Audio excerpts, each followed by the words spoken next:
Perfect. So welcome everyone. Good morning. Today we're going to engage in a little discussion on honors planning.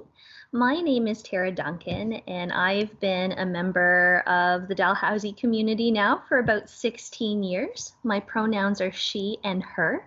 I have a combined honors degree in journalism and early modern studies from the University of King's College, so I'm very familiar with honors degrees, and also a Master of Fine Arts in Creative Nonfiction from Dalhousie. I've been working in the Bissett Student Success Center now since it opened in 2017, and when I'm not advising students and there's not a global pandemic, you can usually find me out engaging in adventure travel. I've been to about 26 different countries and counting, and anytime I visit a place, I try to get a sense of the cultural and historical aspects of those places, but also ask them to point me in the direction of their most immediate adventure. So anything cool that I can try someplace that's a little bit adventurous, I definitely like to do. And I think that's part of what drew me to an honors degree myself, was that love of adventure. I loved the idea of looking into a topic more deeply and engaging with it. And I suspect that maybe that's why all of you are here today as well, is that you might share that same love of adventure. So our agenda for today, we're going to talk about who should consider an honors degree. So who might be appropriate for honors and who, would honors be appropriate for you? We're also going to look at the difference between an honors degree versus a major. So we'll do a little overview of that. We're also going to talk about when one should apply and how one should apply. So the honors application process and how to work with an honors advisor through that honors application process. And then we're also going to talk about how to search for a potential thesis advisor when the time comes. And of course, I'm going to leave some time for a question and answer period. So while I'm in the middle of the presentation, I might not be able to see the questions that are in the text box, but if you do want to send questions via text, and we can at that time. So I asked them to leave their mics on mute if they can, just so that we don't have any echo back as we're moving through the presentation. And I am also going to keep my my camera off just for the purposes of making sure that everybody can see the presentation today. So let's talk about who should consider an honors degree. Somebody who enjoys research might be somebody who's interested in doing an honors degree. Honors does incorporate a research element in a student's fourth year, and it's done under the supervision of somebody within the department. And so if that is something that's appealing to you, then possibly you would want to consider honors. We don't have a research component built into a traditional major subject, though certainly students can get research experience on their own outside the classroom. But if you want research to be part of your degree, then possibly the honors degree would be what you'd like to look for. Also, somebody who hopes to pursue master or PhD work. Most graduate programs with a thesis component will require the completion of an honors degree. If you're not sure if the program that you might be interested in is in that category, you can check the website of the schools that you're interested in attending to see in their admissions section whether or not an honors degree is something that they require. Certainly, there are many professional programs that don't require the completion of a thesis. So for instance, somebody applying to something like medicine or dentistry wouldn't necessarily require an honors degree because those are not thesis-based disciplines, but certainly it doesn't hurt to have an honors degree when one is thinking about moving into a vocation like medicine or dentistry. So those are just some examples. Somebody who wants to deepen or enrich their learning in their area of concentration might consider honors. And the reason for that is we complete more coursework in our discipline when we're pursuing an honors degree than we're required to do when we're pursuing a major. And often there is some 4,000 level content, some interesting 4,000 level content that may only be open to you if you're pursuing an honors degree. So some students might make that decision based on that. But then also, perhaps you're just somebody who wants to keep your options open. You're not entirely sure yet, but you're starting to discover that you get very good grades in your classes, you don't mind research, so why not leave your options open? That might also be the type of person who would be considering an honors degree. So let's talk about the difference between the major versus the honors. Students traditionally are completing a 120 credit hour degree when they're moving through university. And with the major, 30 to 42 of those credit hours would be devoted to the subject that you've chosen to concentrate on. You would be required to maintain the base GPA of a 2.0, which is good standing in order to graduate with the major, and research is not a requirement. In some cases, 4,000 level requirements are not even added to many majors. Certainly there are some majors that do have 4,000 level classes incorporated into them, but if they do, sometimes it's just a very small amount. Whereas with our honors degree, certainly there are 54 credit hours that we would look at, and the base GPA would be a 2.7 for a BA or a 3.0 for a BSc. So that would be the cumulative GPA that they would be looking for. The departments often do have a specific grade point average that they look for in just the collection of their specific subjects. And so certainly that will be something that you'll want to look out for when you're considering what discipline you might want to look at. And there are definitely 4,000 level requirements associated with the completion of an honors degree. It is possible for students to do something called a double major or a combined honors. What they do to make it possible to get two disciplines in simultaneously over the span of a 4-year period is they actually shrink the amount of coursework that would be expected in each of your disciplines.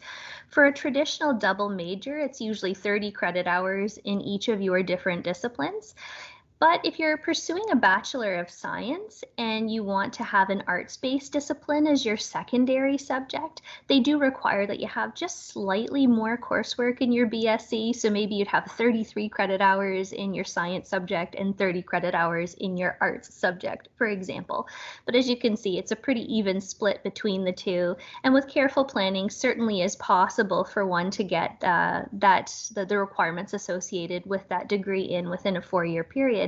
Same thing with a combined honors degree. So a combined honors degree has one subject acting as a primary discipline and the other subject acting as a secondary discipline.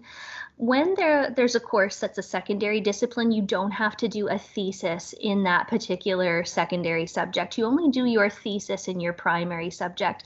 And that's a big distinction, is in honors, you will be completing an honors project under the supervision of a professor, will be required to envision, what you would want to do that research in, and be able to work through that. So with a combined honors, we only do a thesis in our primary discipline.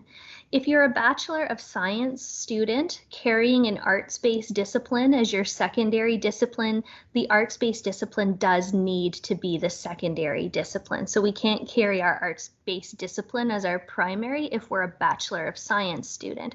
However, if you're a BA student, a Bachelor of Arts student, pursuing a science discipline that allows itself to be completed as a Bachelor of Arts, then you can really do your two subjects in whichever order you want. But whichever one is primary is the one that you would be completing your thesis in. So when and how do we apply? Generally speaking, a student will apply within their first or their second semester of third year to honors. And the reason for that is there is a GPA requirement, of course, associated with you being able to gain admission. And generally, once you've completed your second year of studies, your department will have a good sense of what sort of GPA you're getting in that discipline. How to complete an application we're going to look at in just a moment. There is an application form that you'll need to fill out, and that application form will contain a combination of personal information about you, but also you listing the courses that you've completed and the courses that you understand you have left to complete in order to earn that degree. And so it's signed off on by yourself and by the individual who oversees honors in your department. So we'll talk about how to find those honors advisors in just a moment. And you will be booking an appointment with that honors advisor to have that application signed. And at that time, that's generally when one would engage in a discussion about maybe what thesis topic you'd be interested in looking at. And we do encourage students to go in with some ideas of some research areas that they like, and possibly maybe even somebody that you'd like to work with. So we can talk a little bit in a moment about what that would look like, and how how to make those distinctions. When you're searching for a potential thesis advisor, there are some ways to do that. And so we generally recommend that students look at the research tab on their department's website just to gain a sense of what type of research might actually be happening within that division. Then you can request a meeting with that researcher that you hope to work with just to talk about your research interest in relation to the work that they're doing as well. And then some students might even consider volunteering in a lab or volunteering to work with a researcher on their campus as early as their second year. The way that that would work is you would reach out to somebody that you found particularly interesting, and you'd let them know that you share their interest and just see if they have, an opportunity, something that you could do to help them out with their research or a lab that you can work in. And that's generally how that relationship would be established. So the rest of this session is going to be a live demo. So what I'm going to do is I'm going to get us out now into the main screen, and I'm going to pull up. There we go.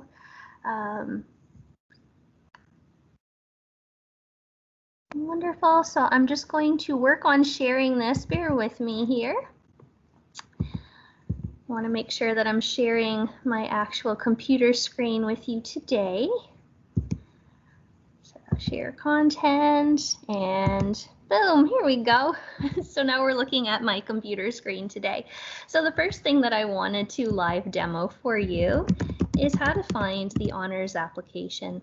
And so if we go to dal.ca and we type in the word honors application, what we want is the honors application that says honors APPL form. This is the one we want. And so if we open this up, it shows you what the honors application looks like, which is fantastic. So with academic year, what you'll want to fill in this space is the year that you're planning to apply for honors. Whichever semester it happens to be in at the time that you're going to engage in that discussion with your honors advisor is what you would put here. First and last name, student number, and with the address, you want to put the most reliable address that you have. So for instance, if a student was applying to honors this March, but knew that they'd be moving into a new house come the 1st of May, maybe they'd put their new house address here, or possibly they'd put their parents' address, wherever you think you're going to most reliably get this piece of mail back if you need to. Qualification sought. If you're a Bachelor of Arts student, you'll click this box. Bachelor of Science student, you click here. Even computer science students are eligible to consider an honors degree, and so they would check that box. Some programs actually do have co-op and some don't. So if you do have a program that has co-op and you are pursuing co-op, it is still possible to do honors, and so you'll just want to let your advisor know that you're doing co-op as well, so they can talk to you about the realities of how co-op is going to factor into your honors planning. This here is just for folks who have graduated with a major and have decided that they need to come back and upgrade their qualifications to an honors so that they'll qualify for a master or PhD program of interest. And so those individuals would click yes to this box, but I get the sense that most of the people here today are likely pursuing their undergraduate degree and have not yet graduated, and so you can go ahead and click no here. If you're factoring a minor into the relationship, you'll put your minor on this line here. And then the next one is for honors type. So concentrated would be if you're pursuing one honors subject. Combined would be if you're going to do 2 honors disciplines. And this multidisciplinary is open to Bachelor of Science students exclusively. This is an opportunity for a student to combine 3 disciplines simultaneously. What it does is it decreases, of course, even further the amount of work that you need to do in each of your 3 disciplines, and you'll want to engage in close conversation with all 3 of the advisors from these areas as soon as you get an understanding that maybe that this is something that you'd want to pursue, just to gain a sense of maybe the pros and cons associated with splitting your degree 3 ways. And so that is a little bit about this form. First honors subject, so the one that you want to be your primary, the one you want to do your thesis in goes on this line. Your secondary subject would go here, and then if you were in a multidisciplinary situation, your third subject would go here. And so this form is just for you to simply list all of the courses that you have taken in chronological order. And so generally speaking, by the time you filled out this form, you've already registered for your entire third year of courses. So you'll be in a position to fill in your first, second, and third year completely. With the remaining credit hours, with your fourth year, what a student might decide to do is leave that part blank so that when you're meeting with your honors advisor, you can ask them for their advice on what should go into that section. If you wanted to take a crack at doing it on your own, we are going to look at the academic calendar this morning before the presentation is done. It would also be appropriate to come in and have a chat with somebody in the Bissett Student Success Center. While we cannot sign off on these honors forms, we're not honors advisors, we can certainly help you review the requirements in the academic calendar to gain a sense of maybe what you have and what you still have left to complete. So if you'd like a little bit of help with that, we can help with that. But also Craig Larsh in the registrar's office, who controls our degree audit, is a delightful person to meet with to talk about what you might have left toward the completion of an honors degree. So you've got a lot of different options to choose from in terms of who you would talk to in preparation for your meeting with your honors advisor. So now we need to meet with an honors advisor. Where do we find this individual? Because we're going to need their signature. So if it's just a single honors, you're going to just have one signature on your form. If it's a combined honors, it means that you're going to have to meet with the advisors from both of your disciplines of interest. If it's one of those multidisciplinary degrees, then you're going to need to have all three signatures. But really, you'll only be collecting the amount of signatures that you personally need. And what happens to this form is it does get handed into the registrar's office, and they'll do a final check on it to make sure that all of the work that you've done and all of the work that you've done with your honors advisor is leading you toward your desired outcome, which is great. And so they'll do the final approval on this, and they will add the honors classification to your academic record, showing that you're no longer pursuing the major, but you're pursuing the honors. And then your degree audit will also start tracking the requirements associated with your honors degree. And of course, we can use our degree audit to make sure our degree is on track. And there will be another video offered that talks about how to look at your degree audit. So let's go and have a look at where we find honors advisors. So off the main DAL page, if I was looking for an honors advisor, I would go to the faculty website of the faculty that I'm in. And so if it's arts advisors I'm looking for, I go to the Faculty of Arts and Social Science. If it's science advisors, I go to the Faculty of Science. We're just going to use Faculty of Arts and Social Science today as our demo. Faculty of Arts and Social Science page is the first thing that pops up in our search. And where we want to go is to the tab that's called Get Academic Advice. And so if we come underneath Get Academic Advice, what it does is it lists all of the PhD professors who serve as honors advisors in their department. And so these are the people who've been charged with reviewing your honors requirements with you, helping you think about and consider who could oversee your thesis and possibly what topic you're going to pursue. That's what they do here. So in many cases, like for instance with English, the undergraduate and honors advisor would be the same person, but there are certainly examples, and so I'm just going to come down to the P section here because philosophy and political science are examples of departments that have an undergraduate coordinator who would do more work with the majors, and then an honors coordinator. So just make sure that when you're looking at this website and finding the person that's right for you, that you're just noting who specifically has honors written beside them. And so if it was philosophy that you were looking to pursue an honors degree in, then it would be Chike Jeffers that you'd be meeting with, and this would be the contact information that you would need. Traditionally, one would email the professor, introduce themselves as a student who's in their third year, and you can let them know, possibly it's your second or your first semester of third year, or your second semester of third year. You can just introduce, what semester you're in. You can let them know what your GPA is at that particular time. You could even fill out your honors form to the extent that you're comfortable with it. So maybe you're going to do the whole thing. Maybe you're going to just fill it out and leave the fourth year blank to talk to them about. Generally speaking, a student would attach that honors form and would just state their intent of having a meeting to discuss having getting their honors form approved, and to discuss the ins and outs of how to develop a thesis, how to find somebody to oversee.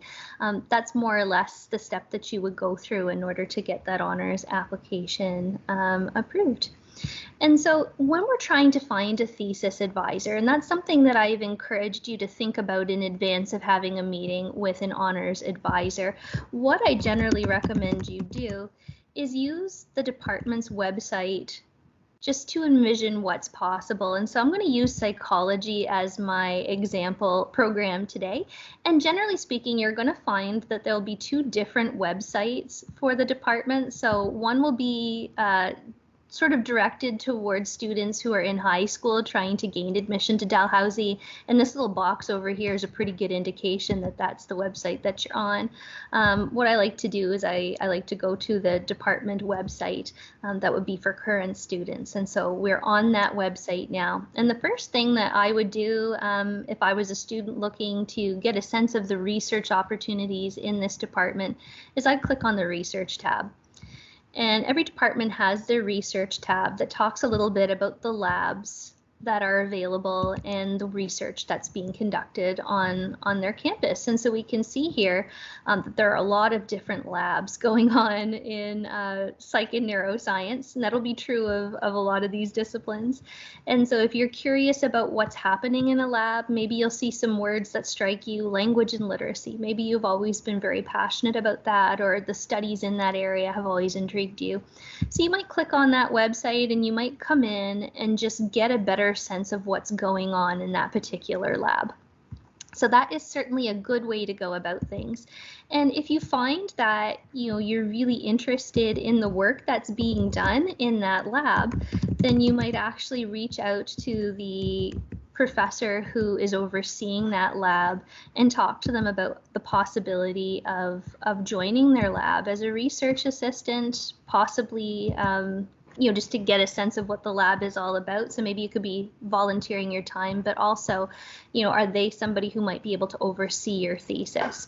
And so these are the names of all of the researchers that are running these labs here. Generally speaking, when you're trying to reach out to a professor, their email address is often firstname.lastname@dal.ca, but you could also do a search on any of these names if you're not sure of the exact email address. And certainly these websites often, when I look at them, will have the actual web address of these individuals.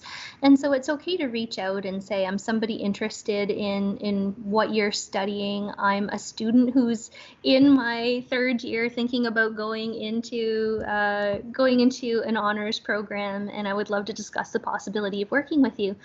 It's also okay to engage in this type of discussion with people as early as second year. So we know we can't have our honors application approved at that time, but it's okay to be looking at what the possibilities are and talking to people who are researching in areas of interest to get a sense, and even to volunteer our time to some of these labs to get a sense of what they're about.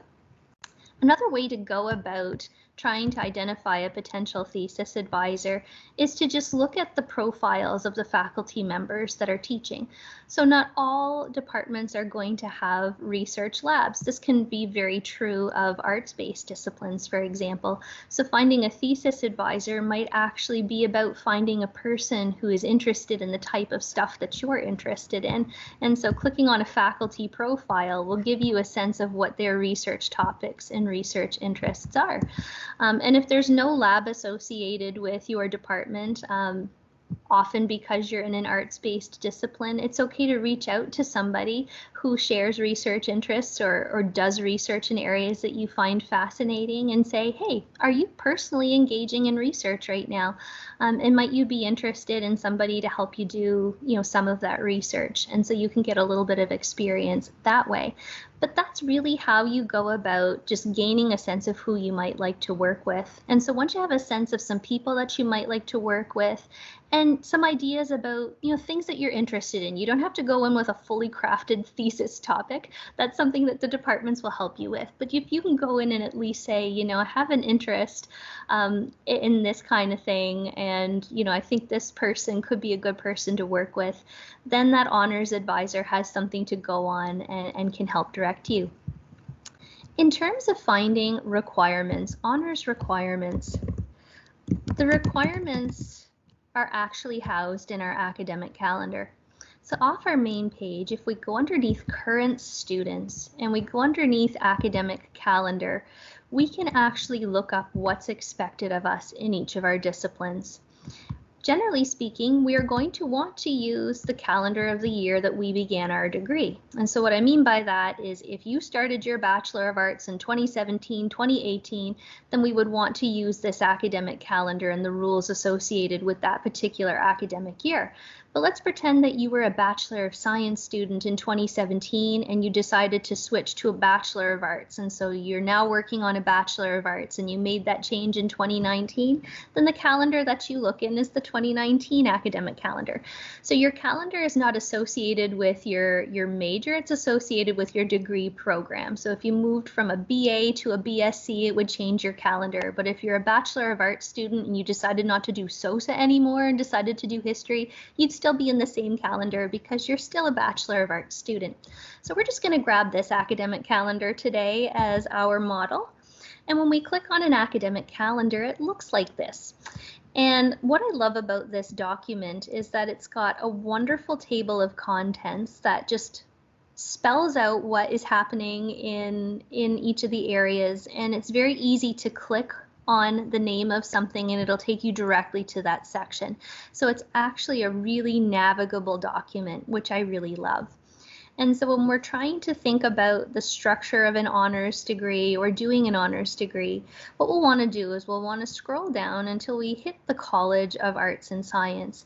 If you're curious about degree structures, and we touched on that very briefly here today, you can come into this section of the academic calendar and it'll talk about the ins and outs associated with what one generally needs to do to get a major in a discipline, what one generally needs to do to get an honors degree, or what one generally needs to do do a combined honors degree.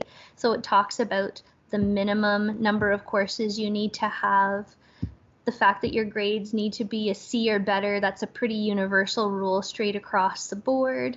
You can do no more than 66 credit hours in your discipline if you're doing a concentrated honors. So it gives you that type of information about your degree. And so this can be a great place to come if you forget any of that information. And certainly when you come in for an advising session, we'll always direct you to this section of the calendar just to go over these realities with you so that you understand the rules associated with pursuing that degree. But then also the calendar allows you to look specifically at a discipline to gain a sense of what specifically does that discipline want from us. And so, for instance, if we click on psychology, which we've been using as an example, it would take us directly to the psychology section of the calendar, and then we could scroll down until we find the honors requirements, and a lot of the stuff that we talked about today would be present here. So we were just having a look at the honors requirements for a BSc, 54 credit hours. That's pretty universally true, like I said, between arts and science, except when we're in a science discipline, we need to have a cumulative GPA of a 3.0 or better, whereas our arts-based disciplines are traditionally looking for a 2.7 when it's the cumulative GPA. And then we talked about the fact that there's going to be a class that's honors, so it lets us know what that honors class is going to be, usually in that first paragraph. And this is going to be a collection of 2 courses, one taken in the fall and one taken in the winter. I also mentioned that each discipline could have a requirement, so things that they want you to do GPA-wise within that specific discipline. And so if we look at psychology here, they're an example of a program that needs a specific grade in specific classes. So this Psych 2000 course for students who are completing their degree in this particular academic year, they would need to have a B. It can be different by calendars too, so you need to make sure that you're looking at the calendar of the year that you began your degree to make sure that you have your specific reality. And then down here we can see that for psychology, they're looking at a collection of courses with an A- GPA or better. And so they're either going to look at the 18 credit hours that you completed in your second year, if you're going to be applying during that first year of your third year, or if you're thinking about applying in the second semester of your third year, they're going to look at 27 credit hours. So all the work that you did in your second year plus your first term of your third year. And they're going to be looking for that collection of courses to be an A- or better. We can also see that in order to move forward with psychology as a degree just in general, regardless of whether or not you're a major or an honors, they do require a B- or better in the first and second half of first year psychology. So these calendar requirements are really valuable to come in and have a look at because it'll give you a sense of what your reality is.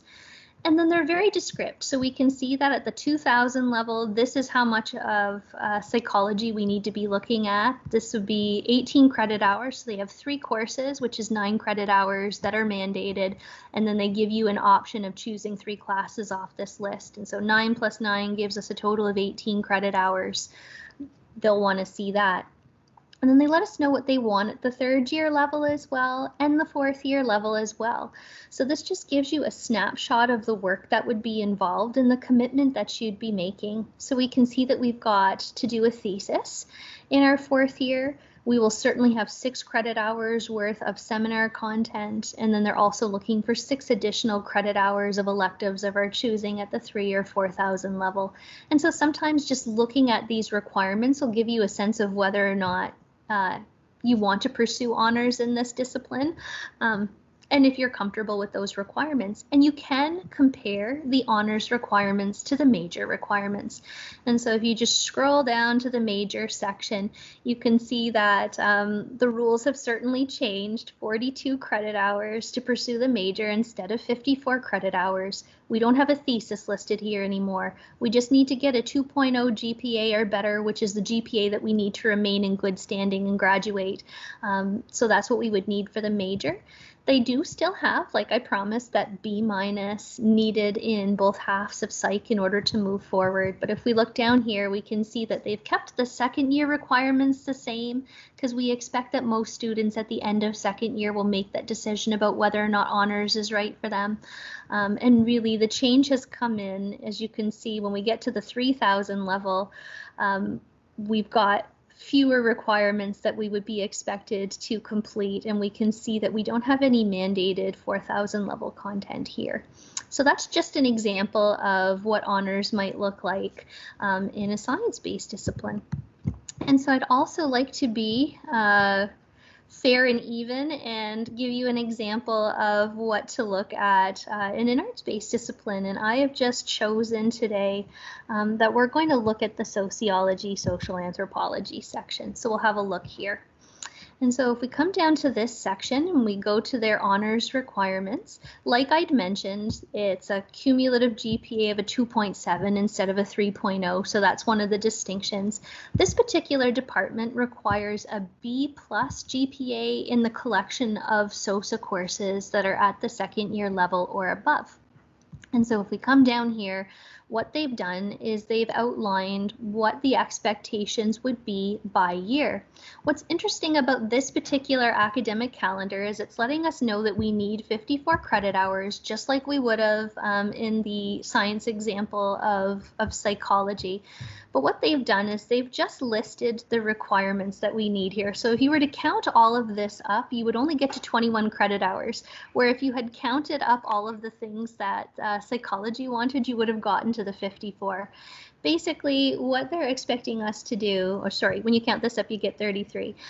What they want you to do is make sure that you're taking courses that interest you, that are within SOSA, that are of your choosing. So these are the ones that absolutely have to be involved. And then to make up the rest of the 54 credit hours, you would take courses of your choosing in SOSA. And certainly honors advisors can help you consider and think about what courses might be good for you. So if you're interested in certain research topics, they might recommend certain SOSA classes for you to take to get that knowledge that you need to do that well. And certainly folks in the Bissett Student Success Center would be happy to help you look at these things too when you're doing your degree planning. So that was just a little look at how we would use the academic calendar in order to inform how we fill out the honors application. And like I said, it's okay if you need to come in and get a little bit of assistance. Certainly, we folk in the Bissett Student Success Center can help you read those requirements and interpret how to fill out this document, but certainly your honors advisors are going to be in a wonderful position to be able to help you do that as well. And Craig Larsh, of course, in the registrar's office, our degree audit guru, I just wanted to highlight one more time that Craig will be available to assist you as well. So there's one last thing that I wanted to touch on today. And so we're going to come back to the main DAL website, dal.ca. It is important that you declare a major in your discipline, even if you're thinking about moving on to complete honors at some point. And the reason why we want to declare the major is it puts you on the department's mailing list.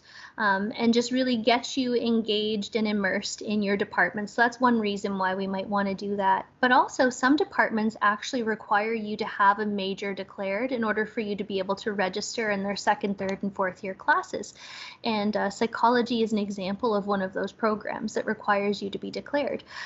So what you'd want to do to actually declare a major would be to log into your DAL Online account and using your NetID and password. Come to Web for Students and go underneath Admission and then go to declare your major minor. And so you can come in here, the top, it's your student ID, first name, last name, email. If it was going to be a single discipline you're looking for, you'd go there. A combined discipline, you'd go there, whether or not co-op. And then down here, you just fill out as much of this as relevant. So your primary subject, if you were going to do one major, you would do that and you could just leave the rest blank. You're not required to have a second major or an honors or a second minor or a certificate. You're not required to do those things.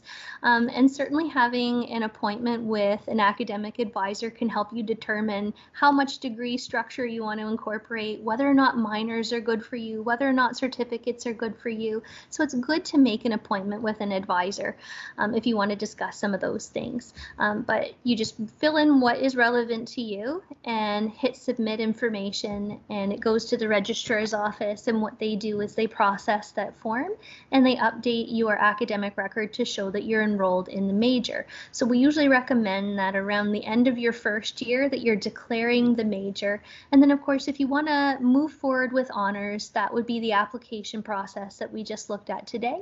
And so you would submit that application either in first semester or second semester of your third year. And once that application was approved, then the registrar's office would update your academic record to reflect that you are moving forward with an honors degree. So that is what I had planned for us today for Honors 101. So I am going to try and come back to you now. And I think I've got my face up and running for everybody to see. And so I just gave you a lot of information, and I just wanted to give you an opportunity to ask questions. And you can do that in a few different ways. You can either unmute yourself and ask your question, or you could also put questions in chat if that's your preference.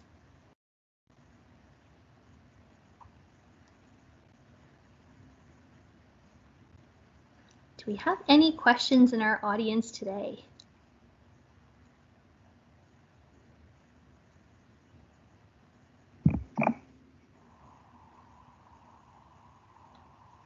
I have a question. Yes.